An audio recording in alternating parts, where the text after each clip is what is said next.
দৃশ্য ১ সকাল গ্রামের উঠোনে। Voice over.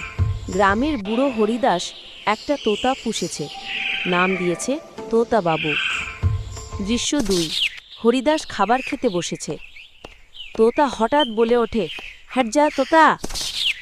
হরিদাস চমকি উঠে বলে, আমি তো তোতা না। দৃশ্য ৩ পাশের বৌজি জল আনছে। তোতা আবার চেঁচায়, এই হ্যাট যা তোতা। বৌজি হেগে যায়, ভাবে হরিদাস বলেছে। দৃশ্য ৪ সবাই হরিদাসকে ধাওয়া করছে। হরিদাস চিৎকার করে বলে, এই তোটাই দোষী, আমি না। দৃশ্য ৫ তোতা গাছের ডালে হেসে বলছে, হ্যাট যা তোতা। ভয়েস ওভার হাসির সুরে। গ্রামের সবাই শিখল, তোতা পোষো কিন্তু মুখ বন্ধ রাখো। ভিডিওটা ভালো লাগছে? তাহলে লাইক করো না, আর সাবস্ক্রাইব বাটনে টিপে দাও যেন পরের গল্পটা তোমার ফোনে টিং করে চলে আসে। চলো এখন বলি বাই বাই, টাটা।